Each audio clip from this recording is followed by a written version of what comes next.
Welcome to our Sunday service message. We pray this message encourages, strengthens, and draws you closer to God. Thank you for tuning in today. If you would like to continue hearing these sermons, please like and subscribe to our channel to be alerted when new sermons are posted. I think this has got some deep significance. So take a moment after the service. Come and have a look. See if your picture is not there. But we've been journeying towards Easter. And we've looked at the Easter narrative through the eyes of some unlikely people. Judas, very unlikely character. We looked at the Easter narrative through Pontius Pilate's wife's dream, where she tried to warn him and he just wouldn't listen. And then last week we looked at the Easter narrative through Simon, the Cyrene, the guy who came alongside Jesus and helped him carry the cross. And so this morning, I want to speak about the power of the cross. Finally, we've come to Good Friday. And by this time, Jesus had been flogged, been beaten, yet been mocked.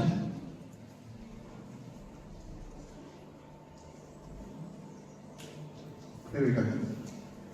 He was beaten, he was flogged. In fact, according to Isaiah chapter 53, they literally ripped his beard out of his face. I don't know if you know the kind of agony that causes. He had been kicked, he'd been punched, he'd been spat upon, he'd been mocked by the soldiers. They even took a crown of thorns and they placed it on his head. And let me tell you something, they didn't place it there gently, they pushed it down on his head. They made sure that it stuck to his skin. Then they made him walk to the cross, carrying a wooden beam with rough pieces of wooden splinters, cutting into his fresh wounds. Crucifixion was a terrible thing. It was the cruelest form of education any man could ever think of. Is it something that our minds can even comprehend? It's so horrific. It was cruel, it was bloody, it was nasty. And the irony of it all is that he could have stopped it. He could have stopped it. The songwriter says he could have called 10,000 angels. But he didn't. He didn't. Because he knew in order to have a Sunday, you have to have a Friday. Hallelujah. It's Friday, but Sunday is coming. He knew that. And the Bible says, for the joy set before him, he endured the cross. For the joy set before him, he endured the cross. You see, on that cross, he held the rapist. On that cross, he held the murderer. On that cross, he held the drug addict. On that cross, he held the abuser. On the cross, he held the sinner and he held the saint. When he hung on that cross, he leveled the playing fields. When he hung on that cross, he said, all of you deserve it. All of you deserve it. When he hung on that cross, he was literally saying, I don't care what you've done. I think you deserve it. What kind would do that? What kind of king would do something like that? Jesus of Nazareth, the Son of God. He did it. He did every bit of it for you and for me.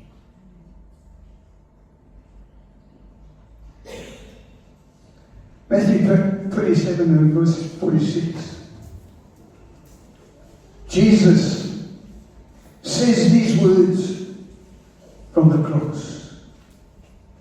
It was about the 9th hour Jesus cried out in a loud voice, Eloi, Eloi, lama sabachthani, which means, my God, why have you forsaken me? My God, why have you forsaken me? It sounds like a man that is in anguish, and he surely was. He was in terrible pain as he hung on that cross, and in all his anguish he turned to the Father and he said, my God, why have you forsaken me?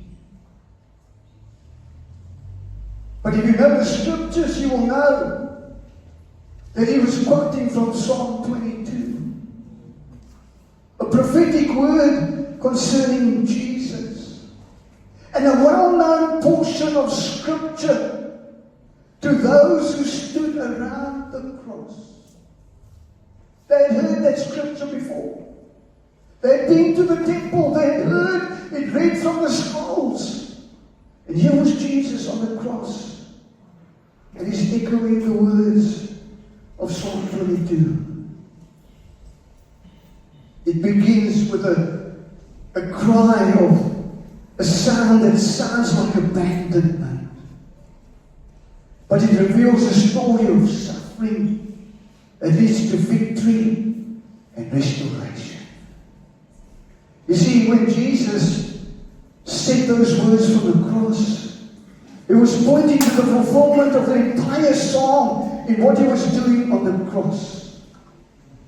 In that moment, Jesus was stepping fully into the human experience under sin. And the human experience of sin is separation from God. See, preachers often say, it's going to be a terrible thing to end up in hell. And yes, it is going to be a terrible thing to end up in hell. But you know what? The greatest is to be separated from God. And at that moment when Jesus hung on the cross, he took our separation. Because it's our sin that separates us from God. And as he hung on that cross, he stepped into that experience. He took that entire reality upon himself, standing in our place. This is what makes the cross so powerful. Jesus took what belonged to us so that we could receive what belonged to him. What an exchange! What an exchange! We deserve death. He gave us life. He stepped into the experience of separation so we could never have to live separated from God ever again. He carried the fullest weight of sin so that we could live in the reality of reconciliation. What an exchange! You see, the cross changes everything. That cry, my God, why have you forsaken me?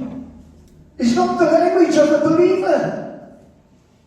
It's the language that Jesus used on the cross so that you and I would never ever have to use it again. We never ever have to cry out, my God, why have you forsaken me?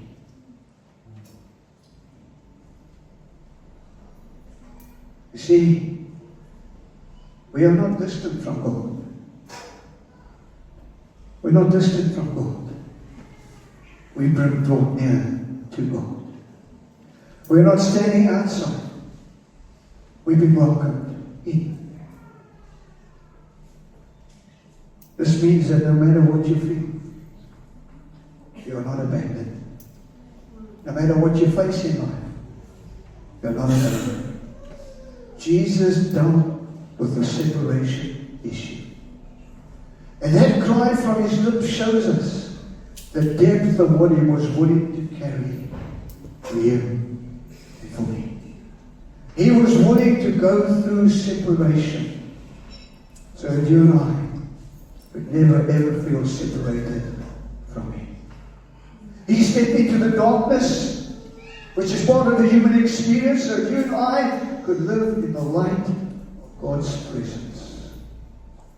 He bore what felt like separation, so that you and I could live in unbroken relationship. You see, because of the finished work of Jesus on the cross, God is with you, God is for you, and God is busy drawing you near to him.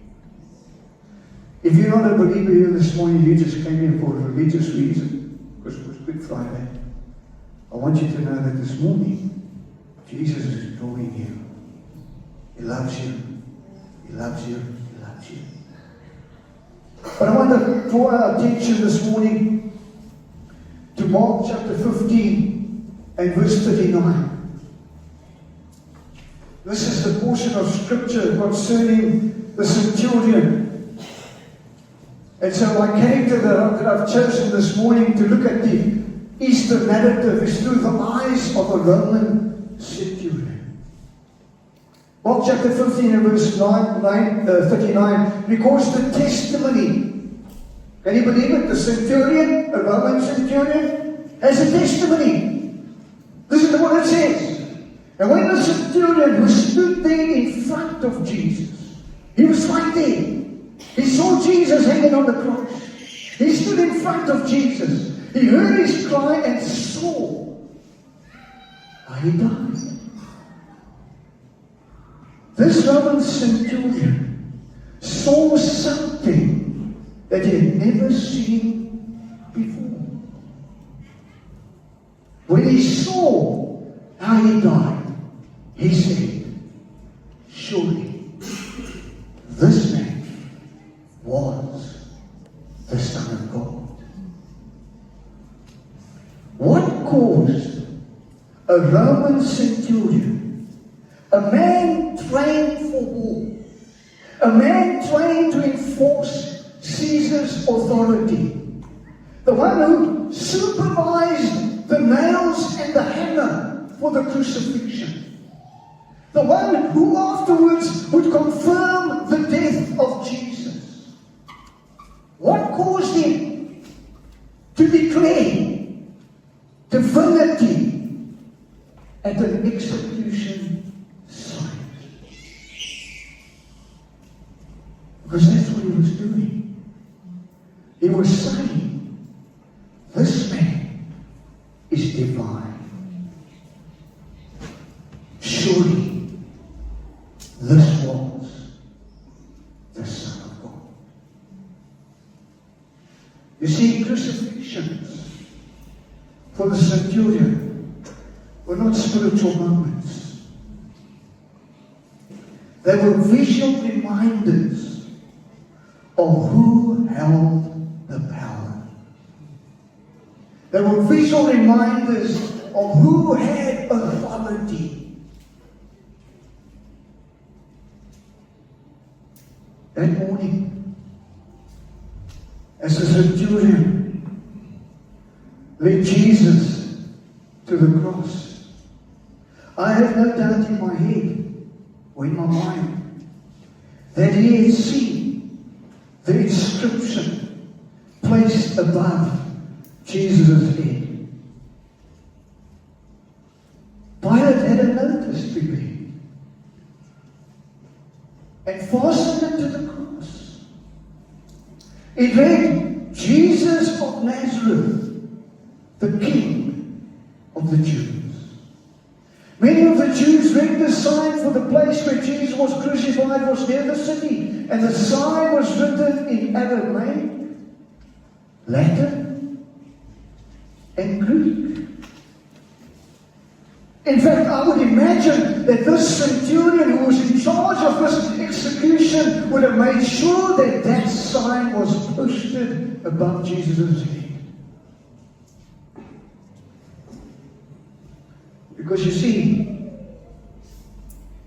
he had to make it visible. He knew he had to do that because he knew Rome's policy. If you're executing a man claiming kingship, you make it public. You make it public. Now here's the strange thing. It was written in Aramaic. It was written in Latin. And it was written in Greek. You see, this was a billboard. This was a public announcement. This was the empire's way of saying, this is what happens when you threaten Caesar. It was a message that Rome was sending out. And at the same time, it was multilingual humiliation. Written in 3 languages.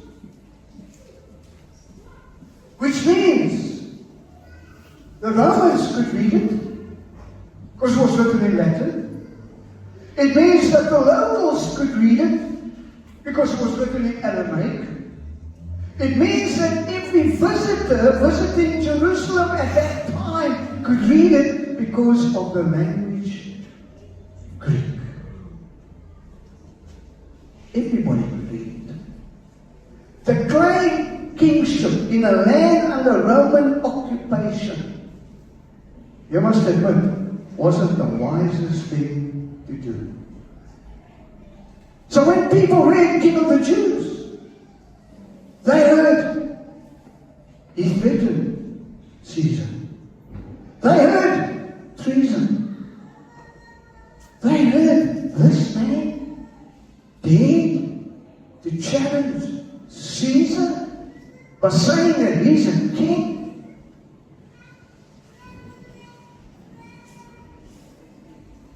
The soldiers, they meant it as mockery. The priests, they meant it as accusation.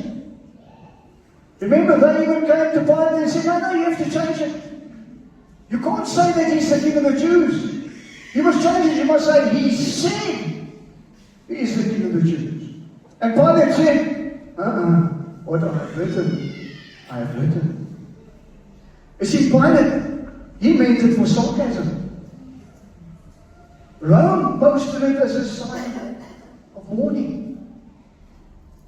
We remember it as a proclamation. Jesus, King of the Jews.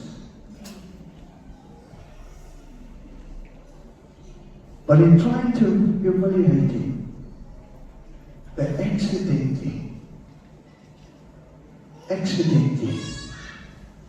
preached the truth in 3 languages. You see, they tried to humiliate him on the cross. But if I read my Bible correctly, it tells me that when Jesus was on the cross, he made a public spectacle of the forces of darkness. This backfired on them big time. The centurions men that carried out the assignment with precision. Mark chapter 15 and verse 24 says, they crucified him and divided their garments among them. You say, that's a strange thing for soldiers to do. No, that was a normal thing for soldiers to do. That's what they would do all the time. They take the garments and they divided up amongst themselves. They made a joke about it. They made a game out of it. And it was their way of dealing with this issue. Because of the brutality of the situation, they did things differently so they could deal with it better. They couldn't understand this brutality. So they would play games with the garments to make it seem like routine. The centurion, who had overseen many executions before, he'd executed thieves, he'd executed rebels, he's executed murderers. And during those moments of execution, he had heard threats against Rome. He had heard threats against himself, even his own person. Men from the cross saying to them, you know what, I'm going to get you in the afterlife. Promises of revenge from beyond the grave.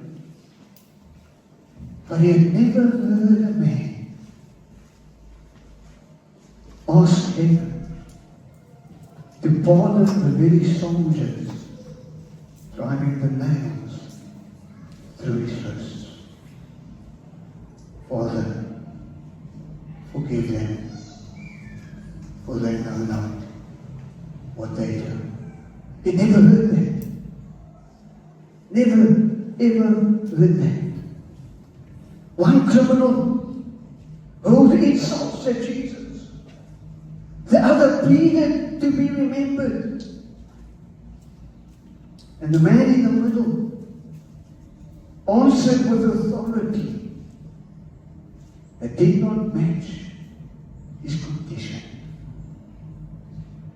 Truly, I say to you, today you will be with me in paradise.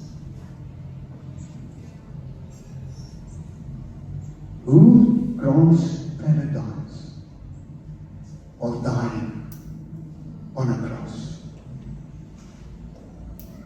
Who does it? Only the true King can do that. The centurion saw the sky darken around him round about midday. To him it looked like a dust storm because he had seen it so many times. But somehow this day felt different. It felt heavy.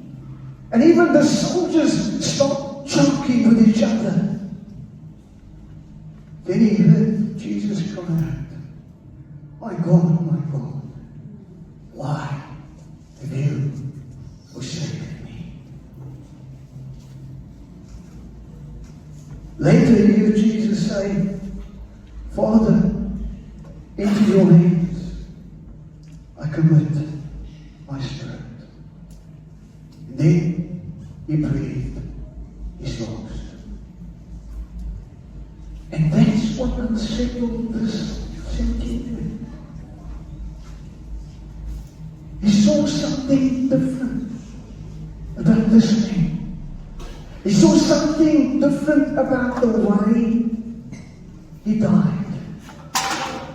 He knew that crucifixion takes life slowly. He knew that the cross steals breath from you. That's why as Jesus hung on the cross, he had to lift himself up so that he could breathe. And the weight of his body would push him back down again. And then to get another breath, he would have to push himself up to take another breath. And this centurion had seen people die in this way. And he knew that the cross steals breath inch by inch. But when Jesus died, it didn't feel stolen. It felt surrendered. You see, I've seen people die before. I've been in hospital beds where people breathe their last. And most times, they're fighting for survival. They're fighting to stay alive. This centurion, he saw something else that made him say, surely this was the Son of God. And I I think what he saw was different to what he normally sees. He never saw a man fighting for his last breath. In fact, he saw a man who said, "No man takes my life from me. I lay down my life." What a different picture. And the Roman centurion saw it. He saw the way in which Jesus took his last breath. And he exclaimed, "Truly, this man was the Son of God." It's interesting that John chapter 19 and verse 30, if you're taking notes, says this. Jesus said these words, "It is finished." Tetelestai is the word that's used here, which actually means paid in full. That's what Jesus was saying when he hung on the cross. It is finished. In other words, the debt is paid in full. You no longer have to be judged for your sin. Hello? Because Jesus took your judgment on the cross. And he said, it is paid in full. But the scriptures say this. After he said it is finished, he bowed his head and gave up his spirit. Nobody took it from me. He gave it up. What a different picture this Roman centurion saw. I would imagine that on that night the centurion realized that even though he had overseen the execution, he was not the one with authority. He was not the one in charge. Somehow, Jesus was still in control. Crucifixion takes life from you. Jesus laid down his life. See, this period of Easter forces us into that uncomfortable space. We prefer to picture ourselves as the grieving Mary, looking on as Jesus hangs on the cross. Or maybe we picture ourselves as the reluctant helper, Simon of Cyrene, who was forced to help Jesus carry the cross. Maybe we picture us there. But many of us are closer to the centurion, just doing our job, following orders. This has nothing to do with me. I'm just here under instruction. We like to see ourselves as spectators of the cross. Maybe even sympathetic observers of the cross. But in reality, it's because of us that there was a cross. Because of you, because of me, there was a cross. You see, sin is not something abstract. Sin isn't even a religious concept. Sin is the reason why nails were necessary. Sin is the reason why wood was raised up. Sin is the reason why blood ran down a cross under a darkened sky. My Bible tells me that without the shedding of blood, there is no remission for sin.